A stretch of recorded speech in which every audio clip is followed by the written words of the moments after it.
Abra sua Bíblia comigo em Hebreus. Livro de Hebreus, capítulo 4.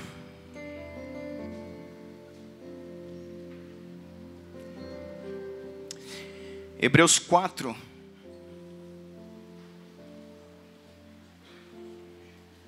Hebreus 4:12 diz assim. Amém? Todos encontraram? Hebreus 4, verso 12 diz assim: pois a palavra de Deus ela é viva e é eficaz. E ela é mais afiada que qualquer espada de dois gumes. Ela penetra até ponto de dividir a alma e o espírito.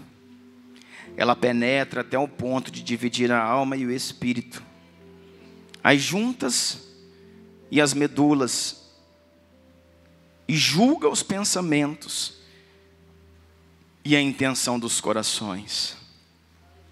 Hebreus 4:12, pois a palavra de Deus ela é viva. A escritura sagrada ela é viva. A palavra de Deus ela é viva. E não só viva, ela é eficaz.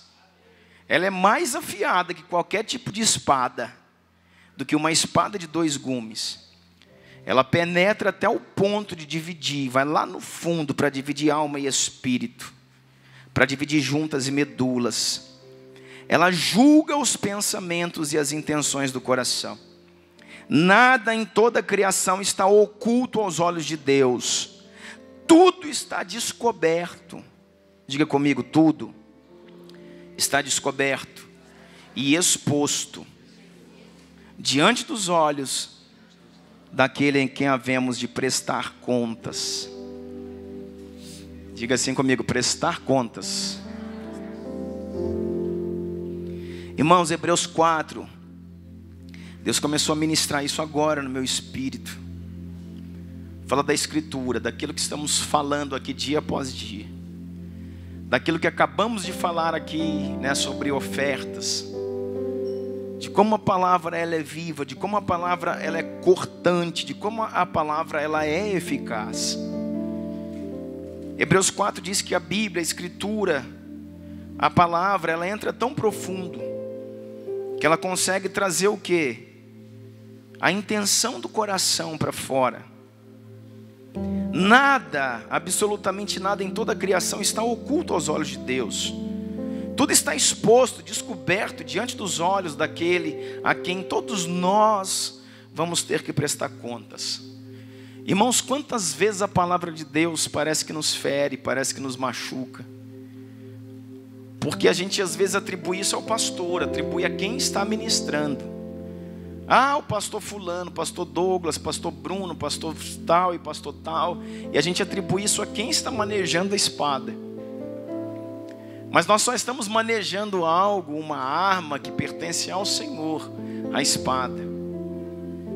E essa espada, irmãos, é a palavra de Deus. E ela é mais cortante que uma espada real, porque ela consegue cortar alma e espírito e trazer para fora a intenção dos corações. Eu sempre digo que aquilo que você ouve aí, sabe, te irrita. Ah, não é bem assim. Ah, eu não concordo. É aí que a espada tem que entrar mais fundo. É aí que ela tem que entrar mais um pouco. Por quê, irmãos? Porque é a palavra de Deus trazendo para fora a intenção do coração. Trazendo para fora, sabe, os nossos conceitos, os nossos pré-conceitos, os nossos sofismas. Trazendo para fora paradigmas, trazendo para fora todo tipo, sabe, de coisas enraizadas que vieram da nossa família, que vieram da nossa criação, que vieram dos nossos pais, dos nossos avós, que vieram de nós mesmos e que nos colocou num lugar cômodo, aonde eu sirvo a minha alma, eu sirvo meus próprios desejos. Paulo chamou isso, quando acontece na vida de um homem de Deus, Paulo diz que o umbigo se tornou o seu próprio Deus. E como nós devemos, irmãos, sabe, tomar cuidado na nossa vida para não estarmos presos nesse lugar. Porque nada em toda a criação está oculto aos olhos do Senhor. Mas olha o que diz o verso 14: portanto, visto que temos um grande sumo sacerdote. Portanto, visto que temos um grande sumo sacerdote que adentrou os céus, Ele, Jesus, o Filho de Deus, apeguemo-nos com toda a firmeza à fé que professamos, pois não temos um sumo sacerdote que não possa compadecer-se das nossas fraquezas. Uau! Essa é a hora que você diz amém.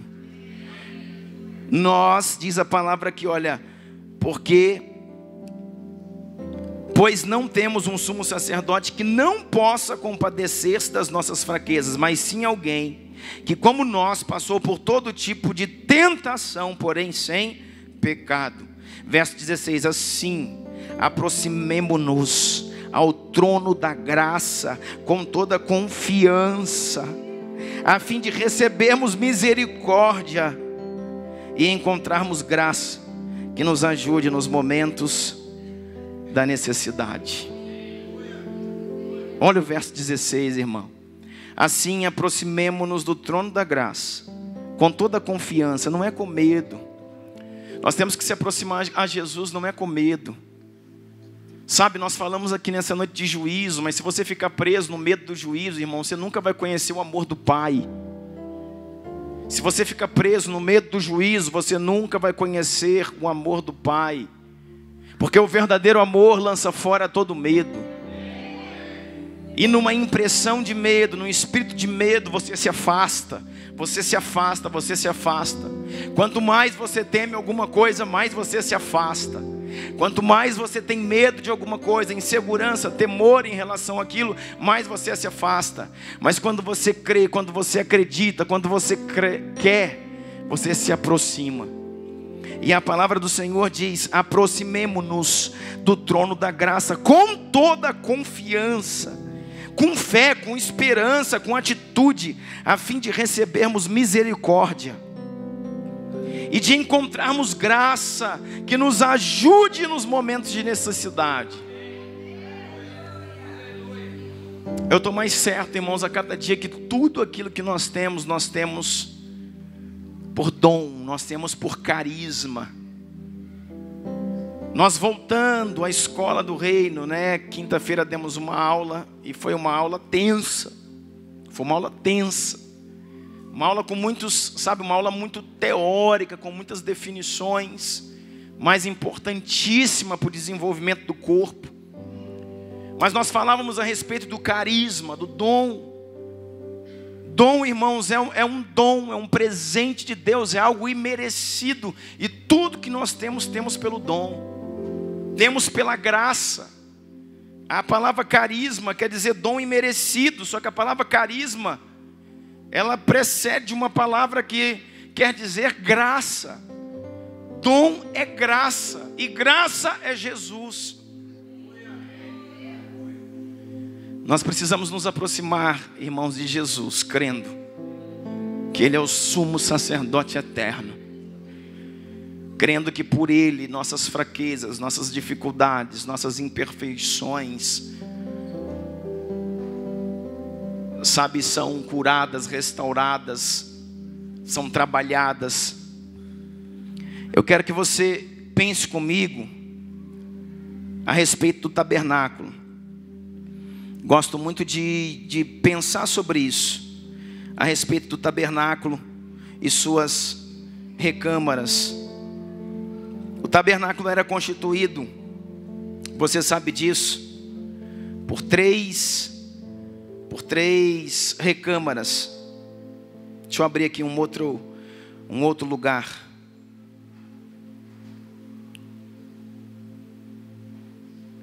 Estou trazendo algo para você aqui, irmãos, que Deus está trazendo no meu coração agora, amém? No tabernáculo, nós tínhamos 3 recâmaras. E o que tem a ver tabernáculo conosco hoje? Tem a ver, irmãos, que nesse lugar, e é isso que eu quero que você entenda, porque eu quero focar nisso aqui, e eu quero falar só disso para a gente poder orar. No tabernáculo existia um pátio externo, diga comigo, um pátio externo. Existia um lugar um pouco mais profundo, que chamava Santo Lugar. E existia uma recâmara que se chamava Santíssimo Lugar, ou Santo dos Santos. E nessa terceira recâmara, na recâmara mais interna, mais protegida, mais escondida, ficava... O que ficava ali? A Arca da Aliança, a Arca do Testemunho. Eu quero que você que esteja aqui hoje a primeira vez, eu quero que você tenha, consiga fechar os seus olhos e ver esse lugar. E ver um pátio externo. Ver um lugar que era fechado, um ambiente, uma área maior, um lugar geográfico maior que tinha, era fechado, mas dentro desse lugar existia um pátio externo, um pátio exterior. E existia duas tendas interligadas. O Santo Lugar e o Santíssimo Lugar, ou Santo dos Santos. Esse era o lugar, irmãos, de sacrifício. Esse era o tabernáculo de Moisés. Esse era um lugar que Deus deu para que fosse adorado o seu nome, para que fosse feito ali a adoração, o culto ao Senhor acontecesse ali. O que existia ali naquele lugar, no pátio externo? No pátio externo existia dois pontos, dois objetos principais no pátio externo. Quais eram eles? Vamos? Vocês sabem disso. O altar do holocausto e a pia de bronze. No altar do holocausto era onde se faziam os sacrifícios. Era onde um animal era colocado nesse altar, e ali ele era morto. Ali o boi, o carneiro era morto, seu sangue era derramado, era vazado todo o sangue. Através de um corte, todo o seu sangue, o sangue daquele animal era derramado. E depois disso ele era queimado. Depois disso ele ia, para um lugar onde existiam ali, a carne era cozida. O que a palavra nos ensina aqui é a gordura, o principal da carne era do Senhor, ninguém tocava, o cheiro daquela gordura tinha que subir as narinas do Senhor, pensa nisso, como incenso. E o restante da carne do sacrifício, tanto o sacerdote quanto a família que estava oferecendo aquela oferta poderiam comer daquela carne. Depois era tirado desse lugar e ia para uma grande grelha, como se fosse uma churrasqueira, e ali era queimada. Irmão, deixa eu falar uma coisa para você, o sacerdote participava disso. Eu quero dizer para você que o pátio externo era um lugar de confusão. O pátio externo era um lugar de movimentação. O pátio externo era um lugar de mau cheiro. Ali durante todo o tempo tinha animal entrando, animal saindo, animal entrando, animal saindo. Restos de animais sendo colocados. Se descreve, alguns autores descrevem o lugar como, um rio de sangue descendo continuamente, por meio do pátio e chegando do lado de fora. Por quê? Porque pensa um boi sendo, irmãos, sacrificado e todo o seu sangue tendo que sair do seu corpo. E assim sucessivamente. Por quê? Porque o fogo do altar não se apagava. Lembra de Levítico 6? O sacerdote colocará a lenha na fogueira cada manhã, e o fogo arderá e jamais se apagará. Então o fogo do tabernáculo ele jamais se apagava. Isso quer dizer que tinha lá, irmão, fogo e tinha carne queimando o tempo inteiro. Tinha os horários do sacrifício, mas ficava carne lá queimando, e aquele cheiro, e urina de animal, e suor de animal, e fezes de animal, e o boi gritando, e a ovelha esperneando, que sabia que seria morta, todo naquele ambiente. Naquele ambiente também entravam homens, entravam mulheres, naquele ambiente podiam chegar próximo até crianças, entrava sacerdote, entrava quem não era sacerdote, era um lugar do sacrifício. Então quem ia levar o sacrifício entrava naquele lugar, e esse é o pátio externo. Diga assim comigo: e não deixa de ser um lugar de culto. Só que a palavra de Deus diz que existe um lugar além, existe um lugar a mais, existe um lugar mais fundo. Para entrar nele, você precisava passar pela pia de bronze, que era o lugar onde o sacerdote que ia entrar no santo lugar se purificava. Ele ia lá na pia de bronze, numa pia que realmente era de bronze, e tinha aquelas águas ali, e aí ele se lavava. Se lavava do quê? Desse cheiro. Se lavava do sangue. Lavava suas vestes, seu rosto, tirava o cheiro de fumaça. Você já foi num churrasco que ficou perto da churrasqueira, a sua carne? Já chegou em casa depois e viu que o cheiro fica no cabelo, na roupa. Tem dia que você toma banho e ainda está cheirando carne. Pensa aqueles homens que ficavam ali, irmãos. Pensa quantas horas um boi tinha que cozinhar até assumir a gordura inteira dentro de uma panela grande. Pensa como era, sabe, a movimentação naquele lugar. Aí você tinha que ser lavado, ok. Aí depois você entrava no santo lugar. No santo lugar tinham 3 pontos principais, que era o altar de incenso, a mesa dos pães da propiciação e a menorá. Naquele lugar externo, a luz do dia, a luz do sol iluminava. Naquele lugar um pouco mais interno, no santo lugar, ele já era fechado. Ele já tinha um fechamento. Por quê? Porque ali já era a entrada limitada. Só sacerdote entrava no santo lugar. Só sacerdote. Mulher não entrava, criança não entrava. Um homem que não fosse da linhagem de Levi, não fosse sacerdote, não entrava no santo lugar. Homens de linhagens sacerdotais entravam no santo lugar.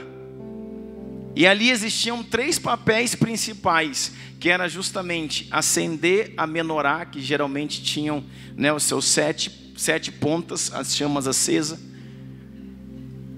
E eles trocavam ali o óleo daquelas lâmpadas.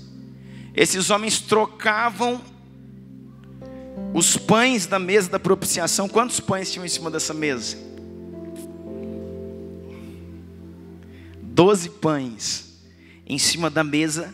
Irmãos, nós não podemos desmistificar essas coisas hoje. Falar, né, do que isso representa. De 7 pontas, de 12 pães. Um dia nós falaremos disso. Mas eu quero chegar lá no santo lugar, que é isso que eu quero falar. Mas tinham 12 pães. Esses 12 pães eram pães que eram entregues ao Senhor. Eram pães para o Senhor. O Senhor não come pão, irmãos, mas eles consagravam esses pães ao Senhor. E todos os dias os pães da propiciação eram trocados. Depois que eles eram entregues ao Senhor, consagrados ao Senhor, e no ato da substituição do pão, quando se colocavam pães novos, aqueles pães antigos que eram tirados, o sacerdote podia comer. Só o sacerdote podia comer. Uma mulher não podia comer, a família não podia comer, uma criança não podia comer, um homem que não fosse de linhagem sacerdotal não podia comer, só um sacerdote podia comer, porque senão acontecia o quê? Irmãos, ele morria. Então a morte no tabernáculo não está ligado só à entrada no santíssimo lugar sem permissão. Quem comesse dos pães, diz a palavra, era morto pelo Senhor. Você sabia também que quem entrava no santo lugar, não é só no santíssimo, sem ser de linhagem sacerdotal, também era morto pelo Senhor. Para você ver, irmãos, a seriedade daquilo que eles tinham como culto. Só que existem algumas coisas, e aí, irmãos, é para poder entrar. Existe um homem na Escritura que comeu os pães da propiciação. E ele não era sacerdote, e nem de linhagem levítica. E ele entrou no lugar, ainda comeu do pão. E o Senhor olhou para ele e falou: yeah. E isso fala alguma coisa, irmãos. Fala que existe lei. Fala que existe princípio. Fala que existe ordem. Mas que o Deus da lei, ainda na antiga aliança, se manifestou com graça em algumas vezes. Eu quero dizer para você, irmãos, tem homens chamados na antiga aliança, na nova aliança e no tempo contemporâneo da igreja como homens segundo o coração de Deus. Homens que encontraram lugares específicos no entendimento. Homens que encontraram lugares específicos na doação, na renúncia. E homens, irmãos, como esse tal, desse danado, desse Davi, que errou, que caiu, que pecou. Irmãos, ele prostituiu.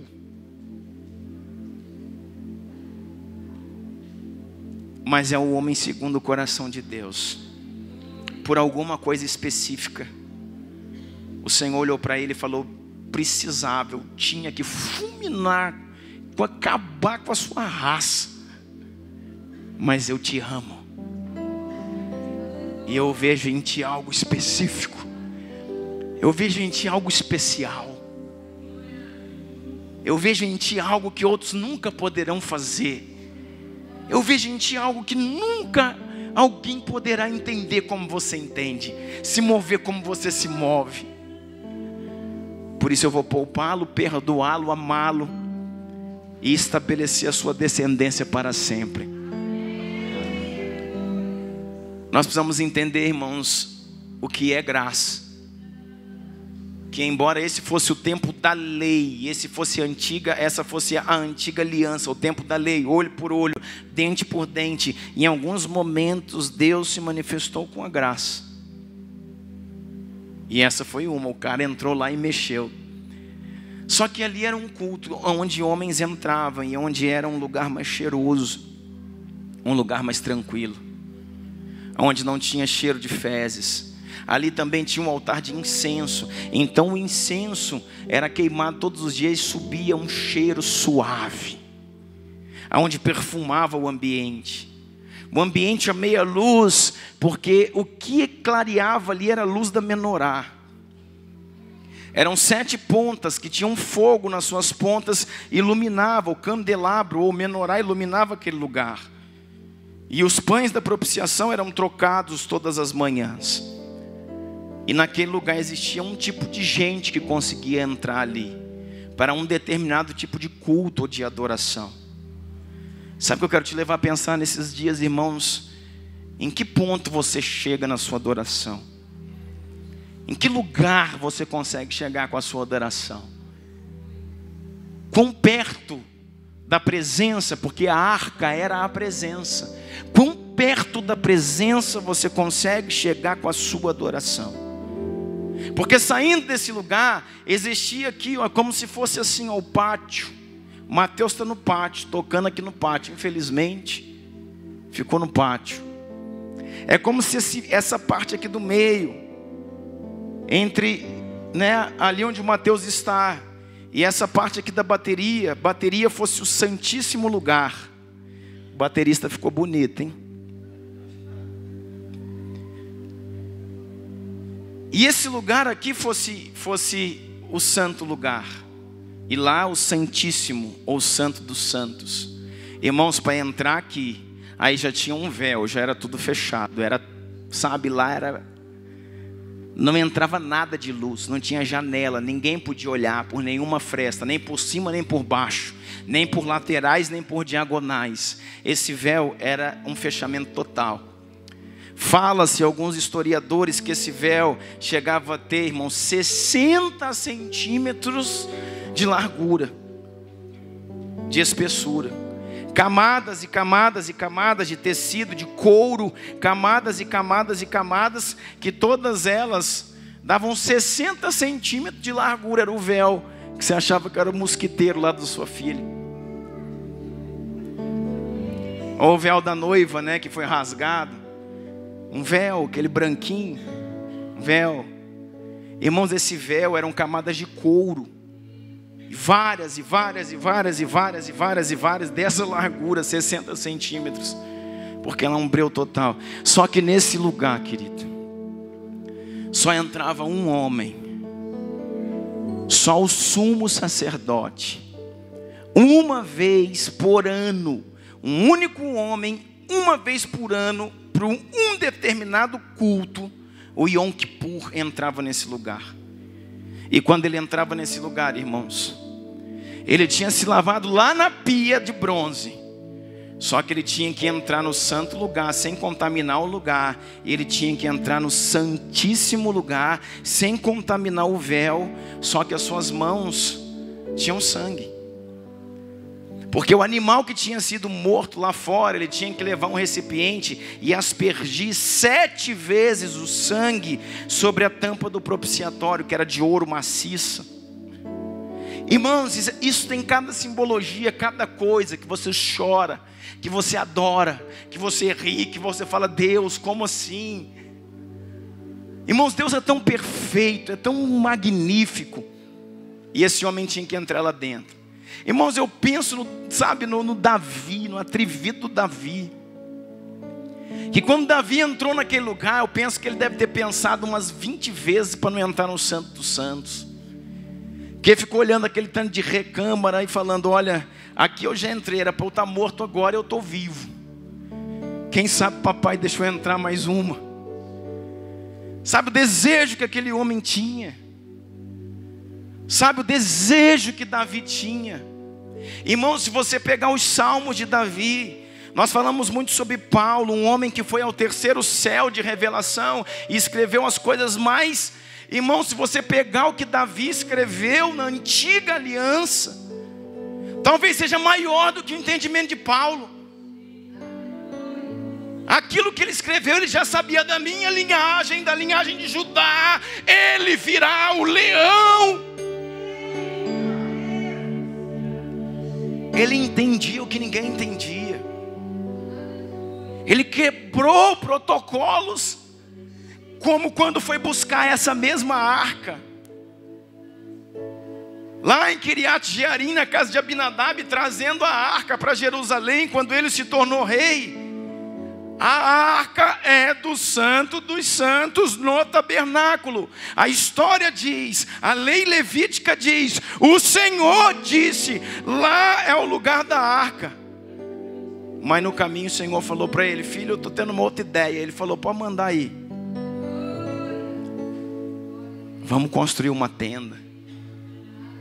E Davi agora tinha uma missão de trazer a arca da aliança e não colocar no tabernáculo, no Santo dos Santos, mas colocar na tenda. Irmão, como que isso soou para aquele tempo? Como que isso soou para aquele lugar, para aquele momento? Só que deixa o Davi lá, não é do Davi que eu estou dizendo, não. Só um homem podia entrar no Santo dos Santos. Deixa eu te falar uma coisa, irmãos. Nesse lugar, no lugar da Arca da Aliança, não tinha luz, era extremamente escuro. Aqui no santo lugar, na recâmara intermediária, era iluminado pelas lâmpadas da menorá, do candelabro. Não tinha luz elétrica, não tinha luz solar. Só que lá dentro, irmãos, não existia luz nenhuma. Só que é relatado claramente que ao entrar no santíssimo lugar, ou nos santos dos santos, era o lugar mais claro do tabernáculo. Mais claro que o pátio externo que ficava no sol. Mais claro que a recâmara intermediária que tinha 7 lâmpadas da menorá acesa. Lá dentro, irmãos, existia uma luz que ofusca todas as outras luzes. Lá dentro existia a glória do Senhor, que resplandecia sobre a tampa do propiciatório e iluminava todo aquele ambiente. E um homem entrava lá para poder fazer propiciação pelo pecado, para poder fazer com que todo o povo fosse perdoado. Sabe o que eu quero dizer para você, querido? Para a gente ter uma noção e saber da aplicação dessa palavra e pelo que nós vamos orar. Irmãos, até onde vai sua adoração? Até onde você consegue chegar? Até onde você consegue chegar? Até onde a sua adoração, a sua súplica, até onde você consegue entrar no pátio, que é um lugar de sacrifício. O pátio é o lugar onde as pessoas ainda estão brigando com sacrifícios. O pátio é um lugar onde está se discutindo essa questão do dízimo. não dou dízimo, o dinheiro, não é dinheiro, isso tem a ver com sacrifício, com o boi que está sendo sacrificado e o boi está chorando, o boi não quer morrer, às vezes o dono também está chorando porque também não quer entregar, mas o Senhor mandou entregar, então o boi chora, o dono do boi chora junto, e eles estão ali no sacrifício. O pátio fala desse lugar de sacrifício, do lugar, irmãos, de coisas, sabe, que são diante dos olhos de Deus, são coisas pequenas. Sabe, eu vou, eu não vou, eu vou ceder nisso, eu não vou ceder nisso, eu entrego o que a palavra me manda entregar, eu não entrego. Eu abro mão dessa vaidade, eu abro mão desse relacionamento, eu abro mão dessa coisa maligna que me consome, eu não abro. E toda essa coisa está lá no pátio.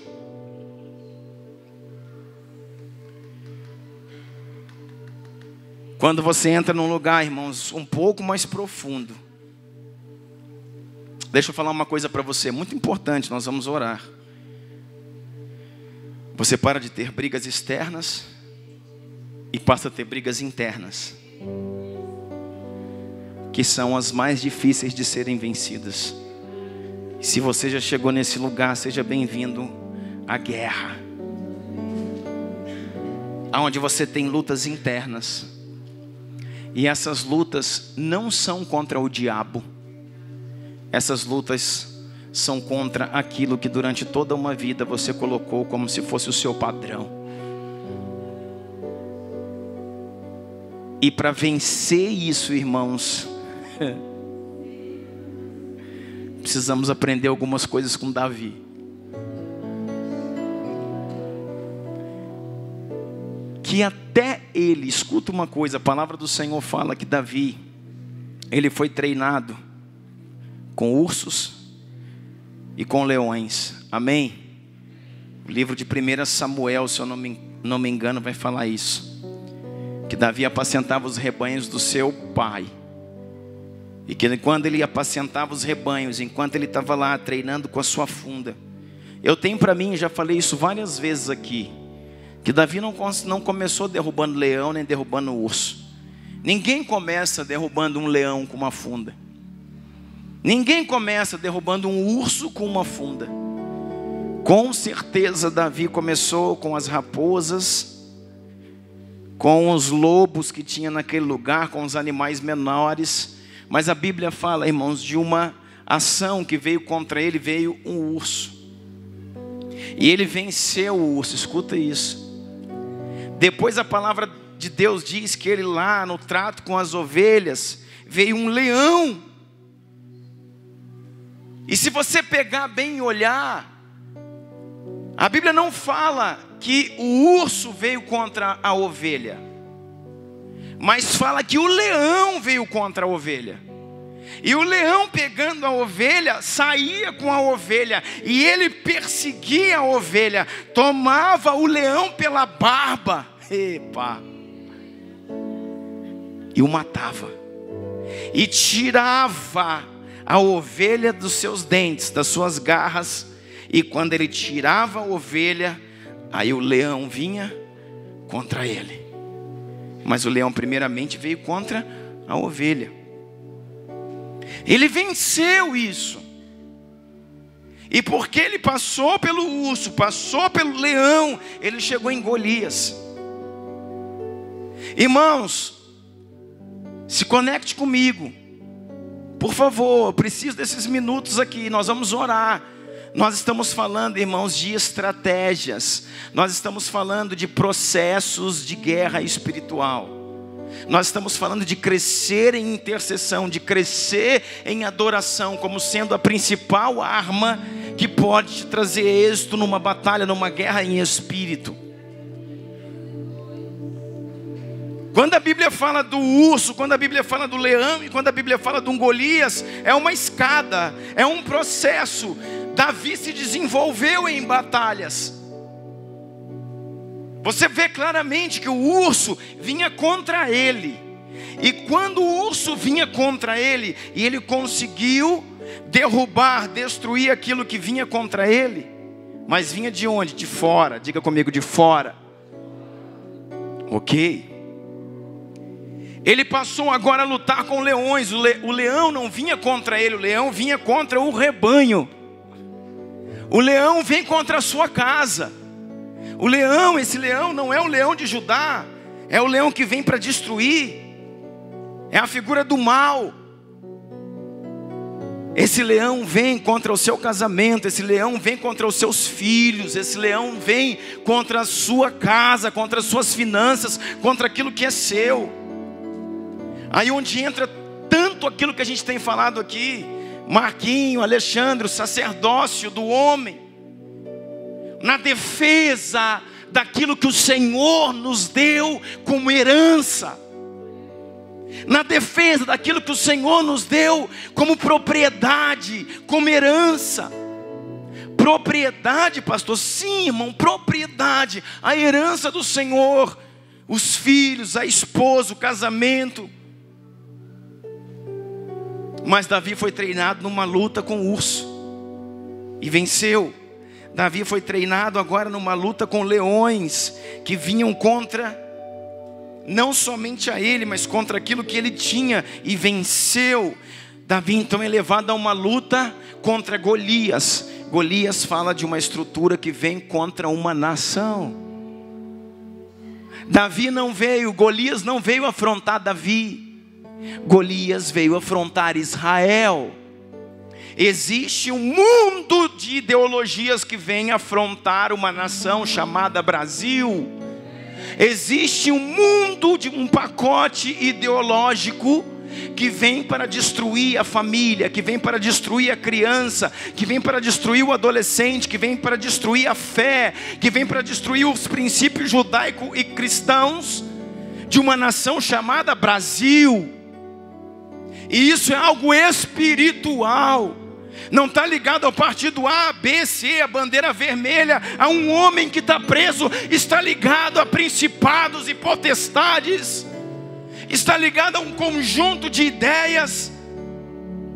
Está ligado a uma agenda escatológica para o fim dos tempos. Já entrei onde eu não podia. Mas irmãos, por favor, me perdoem, esse é o meu lugar. Essa é a minha área. Trazer a igreja para um lugar de despertamento, de entendimento.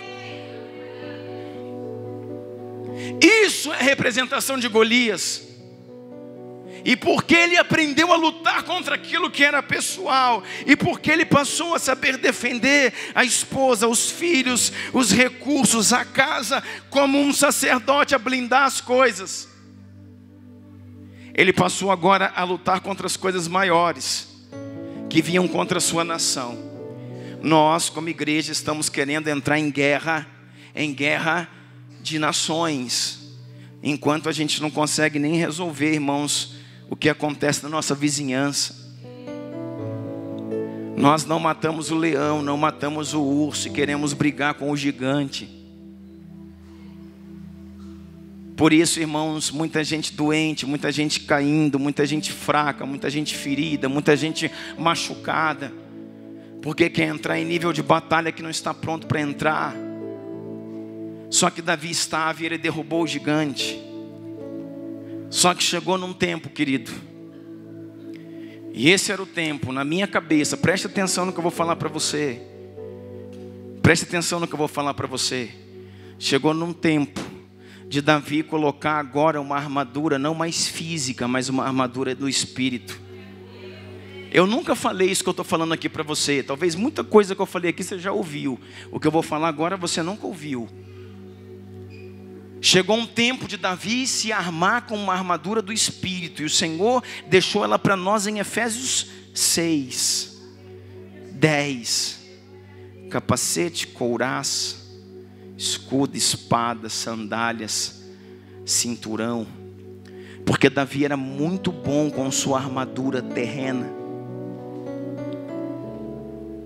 Pastor, Davi nem a armadura tinha, não tem problema. Ele era muito bom com as armas terrenas. Ele sabia manejar muito bem o cajado. Ele lutava suas guerras com a sua funda, porque ele era extremamente certeiro. E foi assim que ele derrubou Golias com uma pedra na testa.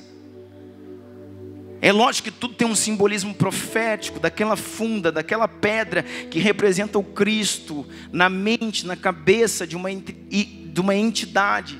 Fala em derrubar uma ideologia que vem contra uma nação. É tudo aquilo que estamos vivendo no Brasil, ok, tá bom. Mas eu quero dizer, ele usava ainda, guiado pelo Espírito, instruído pelo Espírito, ele usava armas naturais. Ainda que instruído pelo Espírito, guiado pelo Espírito, ele usava armas naturais. Existe um momento da nossa vida, e esse é o momento da transição. E esse é o momento da transição de um santo lugar para um santíssimo lugar, que instruído pelo Espírito, você vai ter que lutar só com armas espirituais.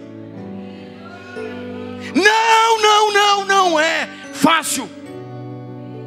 Para nenhum tipo de gente, para nenhum tipo de pastor, para nenhum tipo de profeta, de apóstolo, para nenhum servo, para nenhum filho, não será fácil.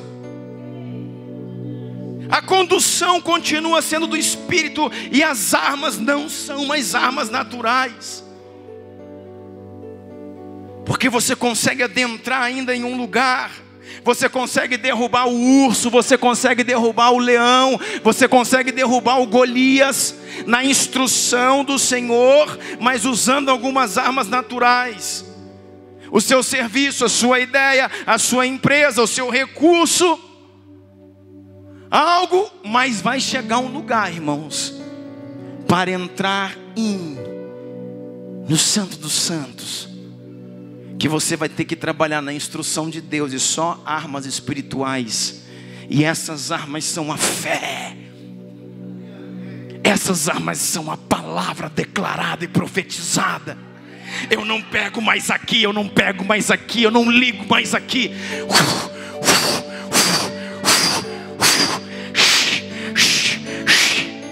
Eu não sei se você está entendendo o que eu estou falando. Chegará um lugar na altura de uma luta, que não tem mais liga aqui, que não tem chama o fulano, que não tem pergunta o beltrano, que não tem corre aqui, que não tem vai no banco, que não tem fala com aqui, pega, não tem.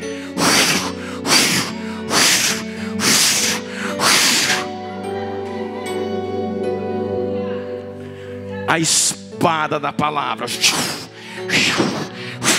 o escudo da fé.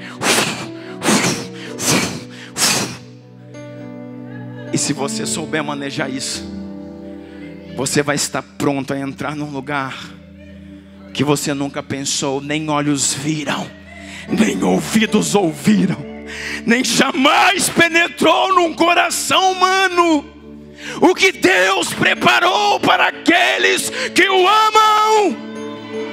É disso que o Senhor está falando, de uma herança espiritual. Não é o seu carro, a sua casa, o seu diploma, o seu título, não é nada disso.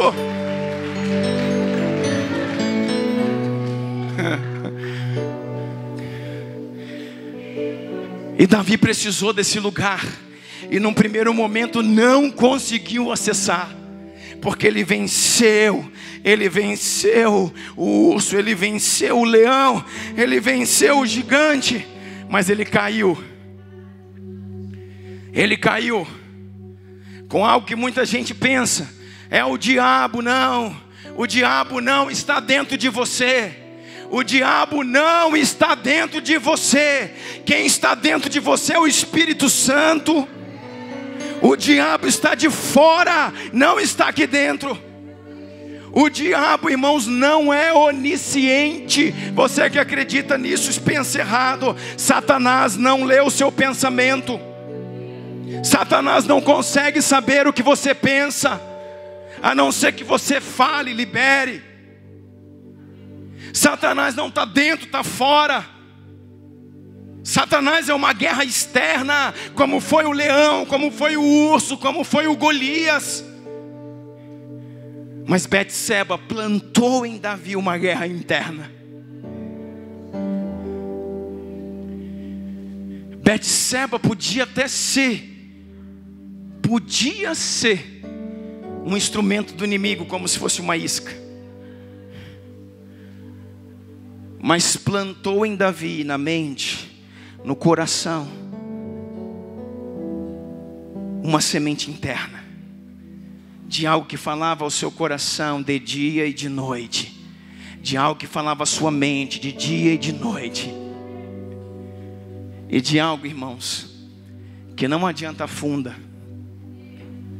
Sabe por quê? Não é de fora, é de dentro. Ou você vai dar uma fundada em você mesmo. Não adianta a funda para tirar. Não adianta o telefone para ligar. Não adianta alguém para... É aqui dentro. Vou te dizer. Existe uma parcela de contribuição daqueles que estão próximos de nós e podem nos ajudar. Vírgula. Pequena contribuição. Pequena contribuição. Porque como que eu vou vencer isso?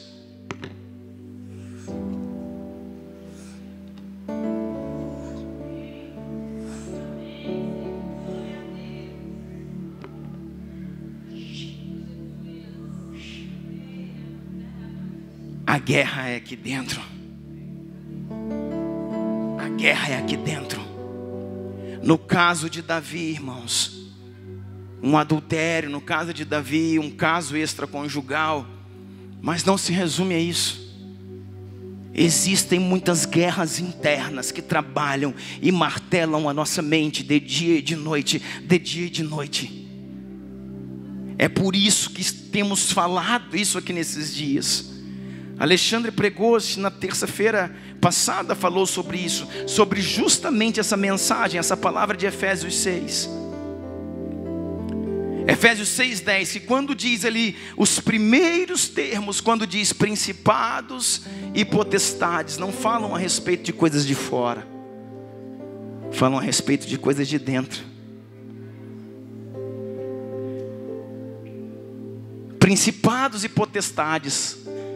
Ali no original, deixa eu ver se eu acho isso aqui para você. Me ajuda, Deus, eu achar isso aqui para eu poder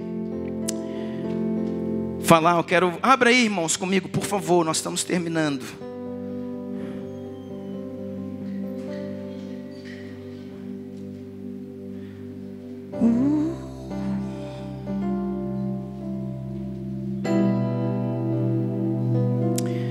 Tirar mandar alamas.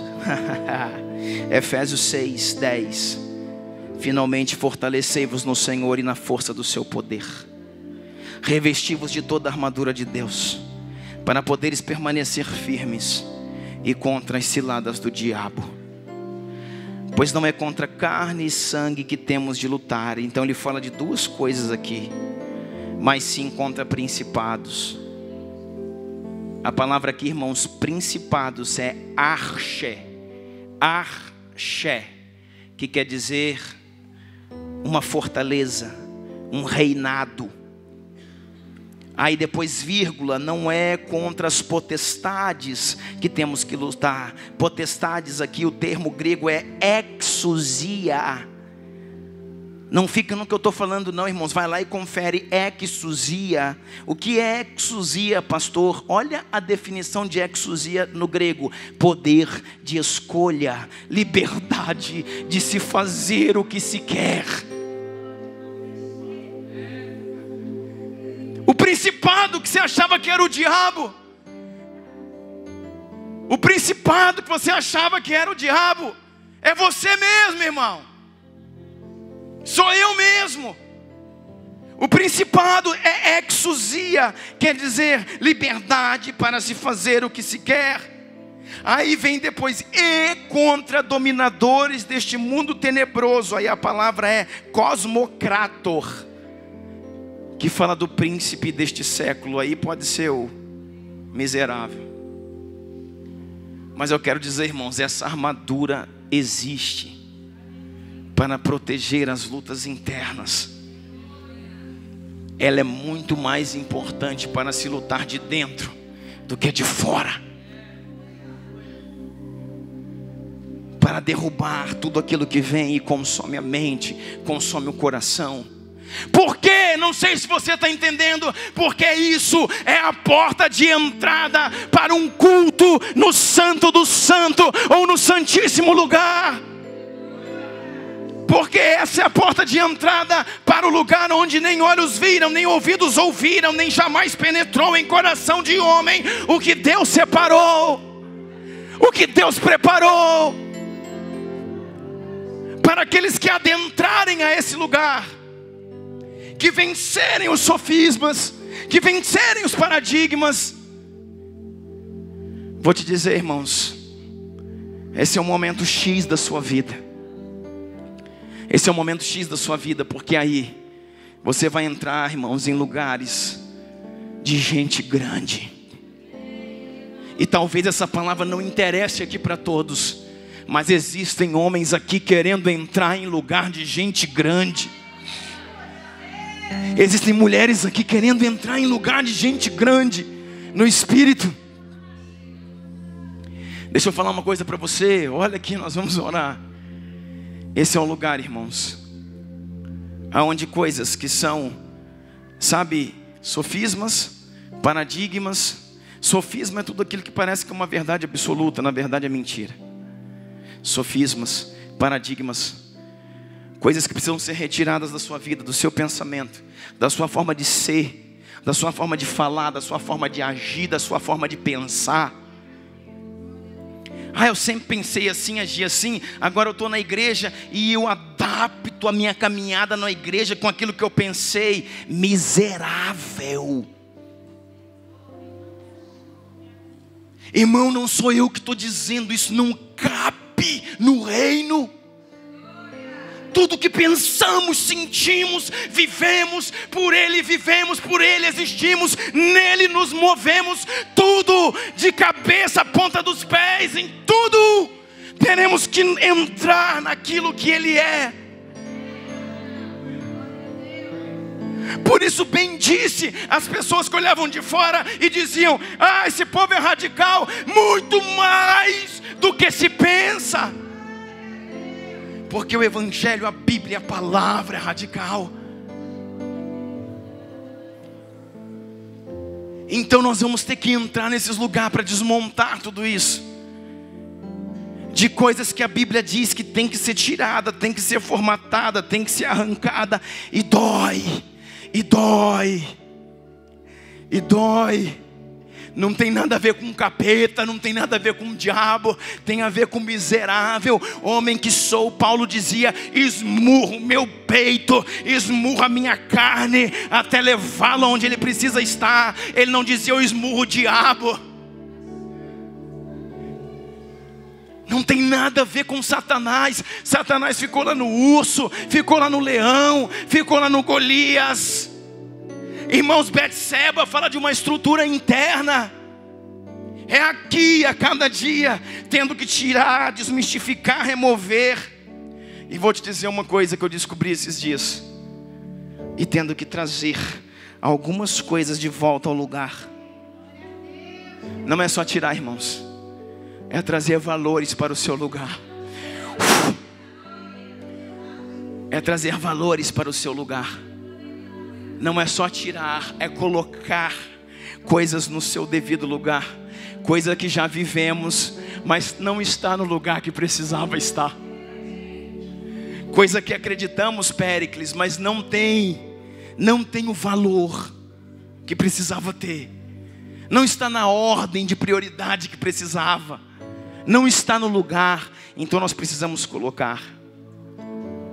E terceiro, uma luta interna, queridos, interna. Quando você entender, eu entro lá em Hebreus 4, que eu queria esse texto, e você não entendeu por quê. Quando nós tivermos convicções que em toda uma vida você teve, e você entender que essas convicções são sustentadas por princípios da palavra, ou seja, elas não podem sair de lá, elas estão aí, mas você deixou de acreditar nelas. Sabe por quê? Por dificuldades, por frustrações, por quedas, por tentar e não conseguir, por ver que isso não dá certo, isso nunca vai funcionar para mim, na minha vida, isso aqui não tem jeito. São convicções sustentadas, elas estão aqui, precisam estar aqui, mas você deletou na sua vida, parou de querer viver, parou de querer estar naquele lugar, por frustrações, por deficiências que você tem na sua vida, no seu caráter, na sua personalidade. Essas armas te ajudarão a levar para o lugar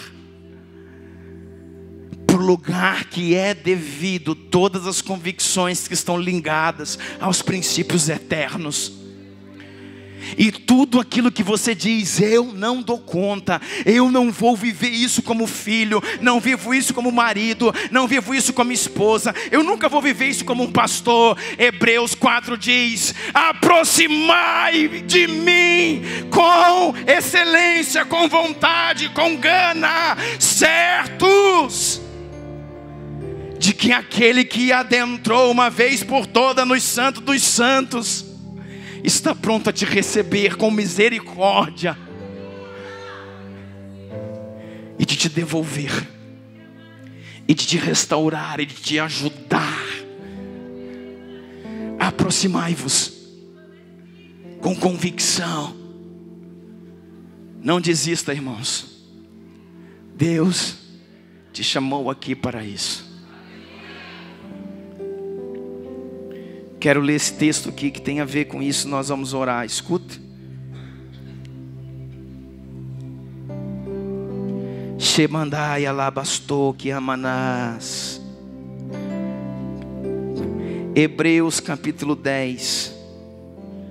Portanto, irmãos, temos plena confiança. Portanto, irmãos, em algumas versões, tenha plena confiança para entrar no lugar santíssimo. Portanto, irmãos, tenham plena confiança para entrar no lugar santíssimo. Por onde? Pelo sangue de Jesus, por um novo e vivo caminho que Ele nos abriu por meio do véu, isto é, do seu próprio corpo. Temos, pois, um grande sacerdote sobre a casa de Deus. Por favor, aplauda Jesus, se movimente, acredite. Aleluia.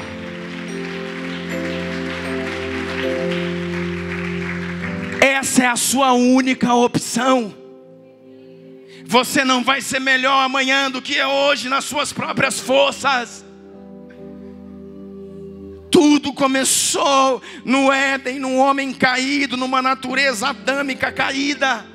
E nós, longe de Yeshua, temos a mesma natureza caída de Adão, que na sua morte, que no seu pecado, ele perdeu o caminho do encontro, que no seu pecado ele perdeu a verdade a respeito da sua identidade, que no seu pecado ele perdeu a vida que era de Deus. Ele perdeu o caminho para o Éden, para o lugar do encontro. Ele perdeu uma verdade a respeito de quem ele era, e ele perdeu a vida que era de Deus. Jesus veio para se tornar não o segundo, mas o último Adão, e se tornou o caminho, a verdade e a vida. Ele é o segundo e último Adão, que restitui para nós o caminho para a intimidade, a verdade de quem somos filhos, e a vida que Ele nos devolve na cruz para servi-lo.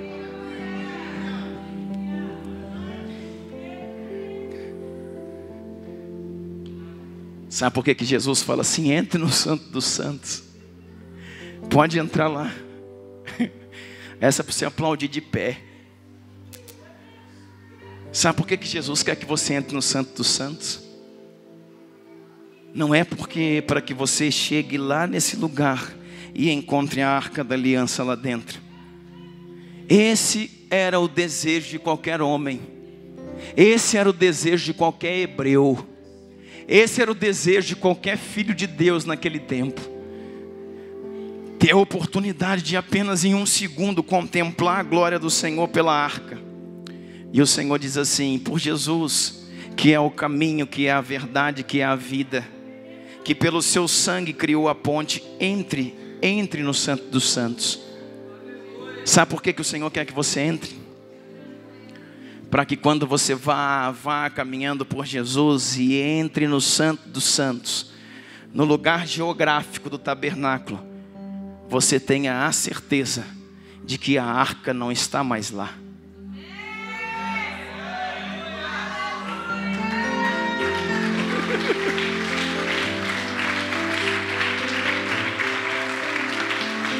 Sabe por quê? Porque é o nosso amigo Davi. Deus deu a revelação dessa mudança. A arca não está mais lá, a arca está numa tenda.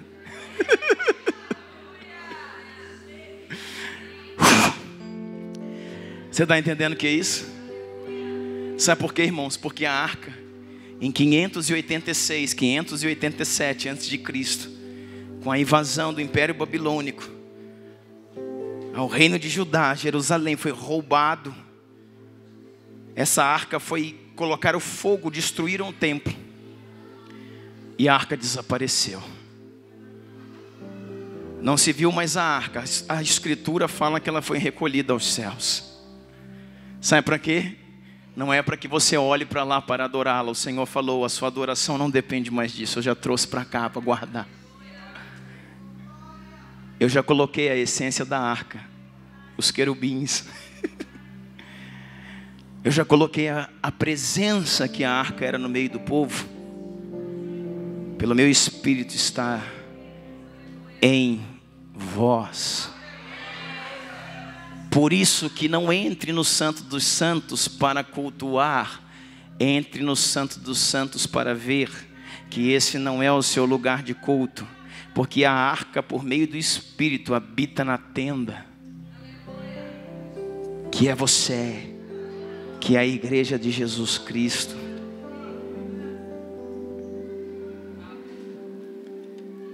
Sabe por que Jesus nos permite entrar para ver? Porque a Bíblia diz aí em Hebreus que o véu foi rasgado. Lembra do véu de 60 centímetros?